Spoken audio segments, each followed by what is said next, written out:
계단을 오를 때 난간이 먼저 손에 잡히기 시작하셨나요? 의자에서 일어날 때 예전처럼 한 번에 휙 못 일어나고 잠깐 숨을 고르게 되시나요? 그런데 이상하게 체중은 그대로인데 팔과 다리는 오히려 가늘어진 느낌, 요즘 자주 드실 겁니다. 많은 분들이 이걸 그냥 이렇게 넘깁니다. 나이 들어서 그렇지. 원래 이쯤 되면 다 그래. 하지만 진료실에서는 이 장면을 아주 다른 신호로 봅니다. 이건 단순한 노화가 아니라 몸이 조용히 힘을 잃어가고 있다는 초기 신호일 수 있습니다. 그래서 딱 3가지만 스스로에게 물어보시면 됩니다. 최근 6개월에서 1년 사이 살은 그대로인데 기운이 눈에 띄게 줄었다. 계단 한 층만 올라가도 예전보다 숨이 빨리 찬다. 의자에서 10초 안에 5번 일어났다 앉기가 버겁다. 이 중 하나라도 해당된다면 몸속에서 힘의 저장고가 줄어들고 있을 가능성이 큽니다. 문제는 이 변화가 아프지 않게 시작된다는 겁니다. 그래서 대부분은 눈치채지 못한 채 시간을 보냅니다. 그러다 어느 날 넘어지고 회복이 느려지고 바깥 활동이 조금씩 줄어듭니다. 여기서부터 삶의 반경이 눈에 띄게 좁아지기 시작합니다. 하지만 아직 2단계라면 충분히 방향을 바꿀 수 있습니다. 중요한 건 운동을 더 하느냐가 아니라 몸이 힘을 다시 만들 수 있는 조건을 제대로 만들어 주느냐입니다. 오늘 이야기는 겁을 주기 위한 이야기가 아닙니다. 왜 열심히 움직여도 기운이 돌아오지 않는지, 그리고 어디서부터 방향을 잘못 잡고 있었는지 그 출발점을 차분히 짚는 이야기입니다. 이 흐름만 제대로 이해해도 지금의 느낌이 그냥 나이 탓은 아니라는 걸 분명히 알게 됩니다. 이쯤 되면 이런 생각이 자연스럽게 듭니다.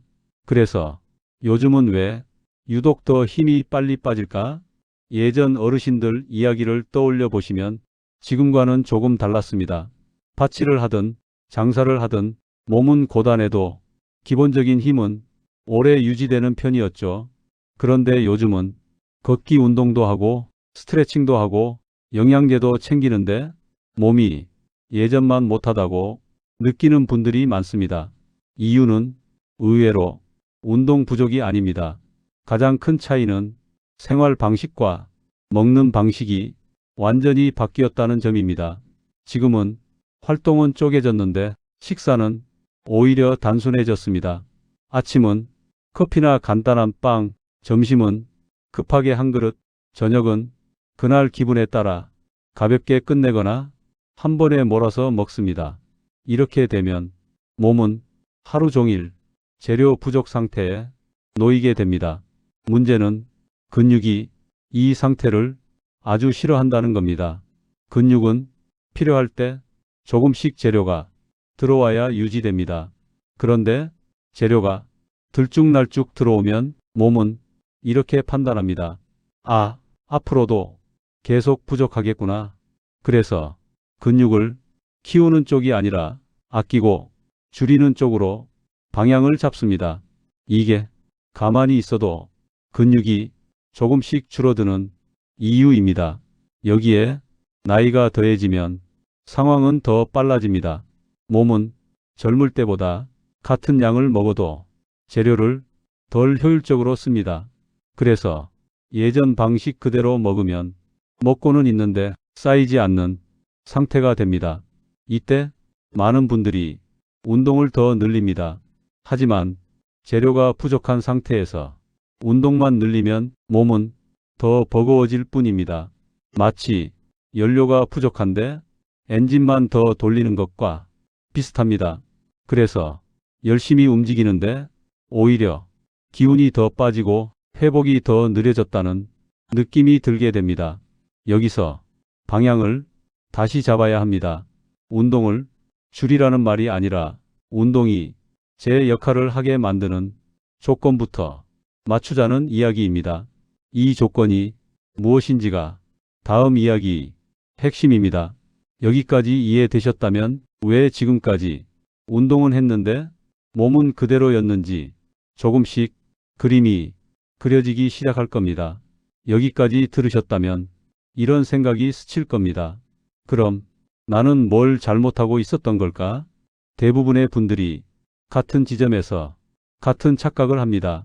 바로 운동을 하면 근육은 따라온다 라는 생각입니다.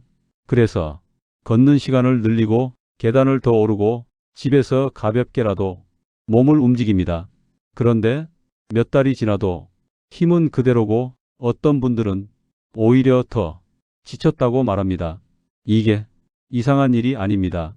근육은 운동만 보고 자라지 않기 때문입니다. 근육은 이렇게 계산합니다. 지금 이 몸에 여유가 있나? 재료가 꾸준히 들어오고 쓸 만큼 남아 있어야 그때서야 조금이라도 붙이기 시작합니다. 그런데 운동은 했는데 먹는 건 그대로이거나 오히려 줄었다면 몸은 정반대로 판단합니다. 아, 지금은 버텨야 할 때구나. 그래서 근육을 키우는 게 아니라 유지하거나 조금씩 줄이면서 에너지를 아끼는 쪽으로 방향을 잡습니다. 이게 열심히 움직이는데도 힘이 늘지 않는 진짜 이유입니다. 여기서 또 하나의 착각이 겹칩니다. 많이 먹으면 살찔까봐. 그래서 단백질을 조금만 먹고 배부를까봐 조심합니다. 하지만 근육 입장에서는 이게 가장 곤란한 상황입니다.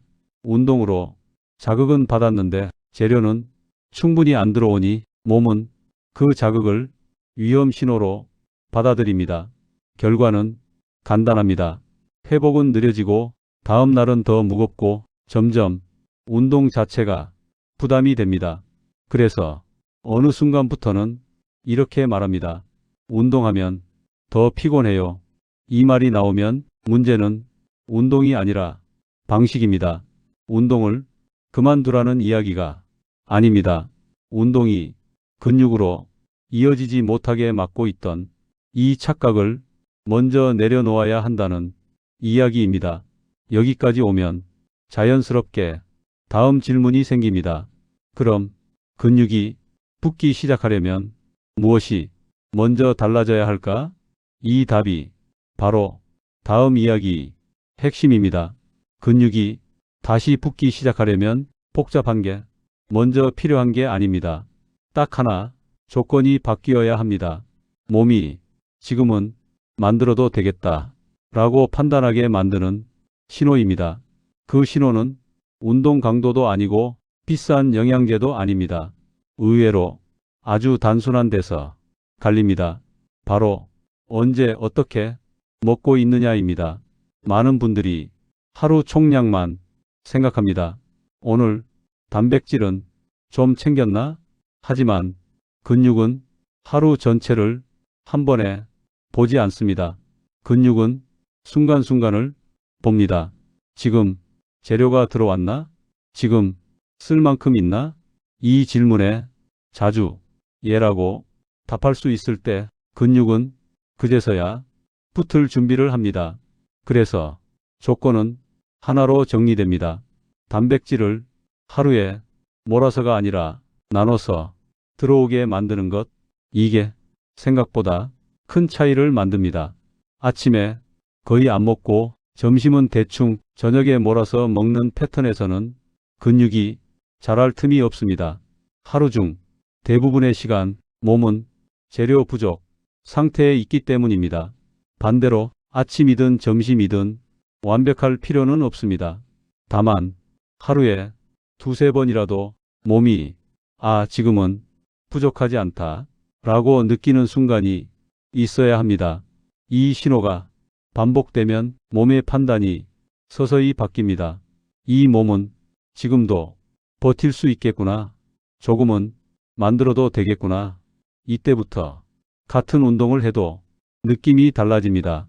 다음 날 덜 무겁고 회복이 조금 빨라지고 움직임이 조금 안정됩니다.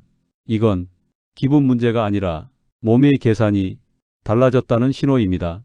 그래서 근육을 지키는 싸움은 더 열심히가 아니라 더 자주 더 고르게 에서 갈립니다. 여기까지 이해되셨다면 이제 자연스럽게 다음 질문이 남습니다.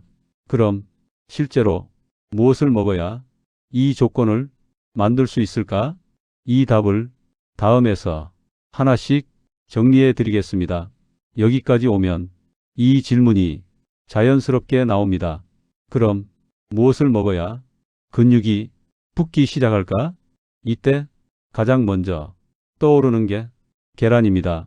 계란은 분명히 좋은 음식입니다. 부담 없고 구하기 쉽고 매일 먹기도 괜찮습니다. 문제는 계란이 나쁘다는 게 아니라 계란만으로 충분하다고 생각하는 데 있습니다. 계란 2개를 먹고 안심하는 분들이 정말 많습니다. 하지만 근육 입장에서는 이렇게 생각합니다. 고맙긴 한데 아직 부족하다. 그래서 중요한 건 특정 음식 하나가 아니라 기준을 어떻게 잡느냐입니다. 근육은 이 3가지만 봅니다. 첫째, 한 번에 의미 있는 양이 들어왔는지. 둘째, 소화가 잘 돼서 몸이 바로 쓸 수 있는지. 셋째, 이걸 하루에 여러 번 반복할 수 있는지. 이 기준으로 보면 계란은 보조로는 좋지만 중심으로 쓰기엔 아쉬운 경우가 많습니다. 그래서 방향을 이렇게 바꿔야 합니다.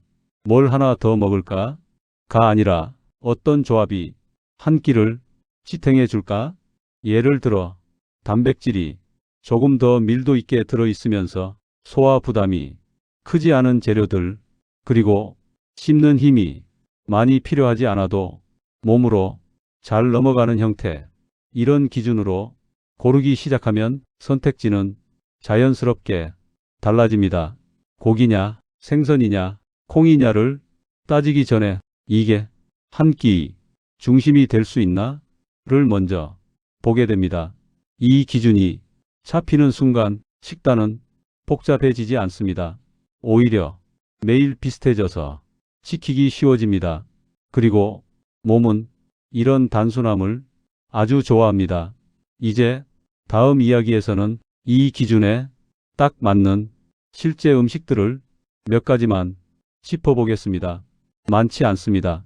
자주 쓰게 될 몇 가지면 충분합니다. 이제 기준은 분명해졌습니다. 한 끼 중심이 될 수 있고 소화 부담이 적고 자주 반복할 수 있는 것, 이 기준으로 보면 근육을 지키는 음식이 1순위는 의외로 정해져 있습니다. 바로 말려서 농축된 단백질입니다. 말리면서 수분은 줄고 단백질은 촘촘해진 형태입니다. 이런 음식이 공통점은 적은 양으로도 의미 있는 단백질을 확보할 수 있다는 점입니다. 그리고 기름기가 적어 속이 편합니다. 그래서 나이가 들수록 이런 형태가 몸에 잘 맞습니다. 대표적인 예가 마른 생선 살입니다. 부담 없이 국으로, 볶음으로, 무침으로 활용할 수 있고 씹는 힘이 많이 필요하지도 않습니다. 특히 국으로 끓였을 때 단백질은 물에 녹아들고 속은 편안해집니다. 이런 음식은 계란처럼 보조가 아니라 한 끼 중심이 될 수 있습니다. 그래서 아침이든 저녁이든 오늘은 이걸로 단백질을 채웠다 라고 말할 수 있는 기준점이 됩니다. 여기서 중요한 건 많이 먹는 게 아닙니다. 조금이라도 중심 역할을 하게 만드는 겁니다. 그래야 몸은 이렇게 판단합니다. 아, 이번 끼니는 재료가 제대로 들어왔구나.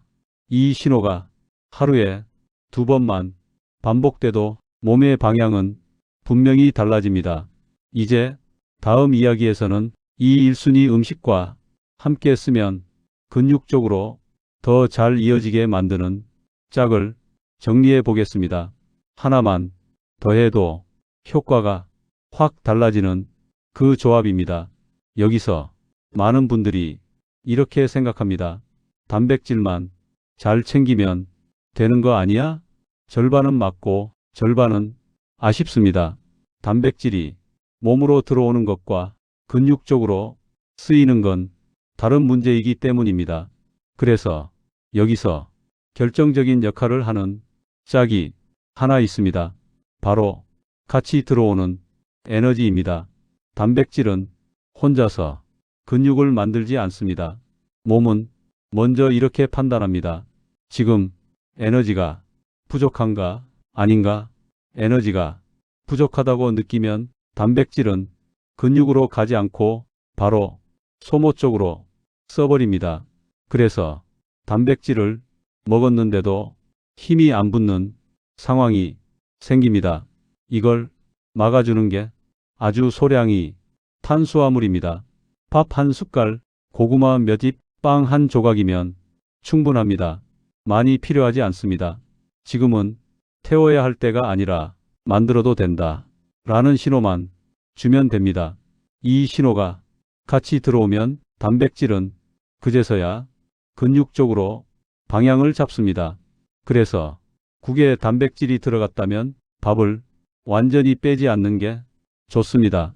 요거트를 먹을 때도 과일 몇 조각이나 꿀 한 티스푼 정도면 충분합니다. 이 작은 차이가 결과를 완전히 갈라놓습니다. 먹었는데 남는 느낌과 먹었는데 사라진 느낌이 차이입니다. 여기서 한 가지 더 중요한 포인트가 있습니다. 이 조합은 매번 완벽할 필요가 없습니다. 하루 3끼 중 한두 번만 지켜도 충분합니다. 몸은 가끔이 아니라 반복을 기억합니다.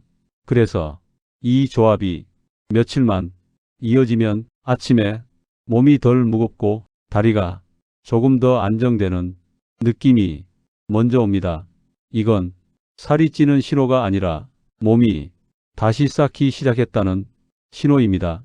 이제 마지막으로 정리할 게 하나 남았습니다.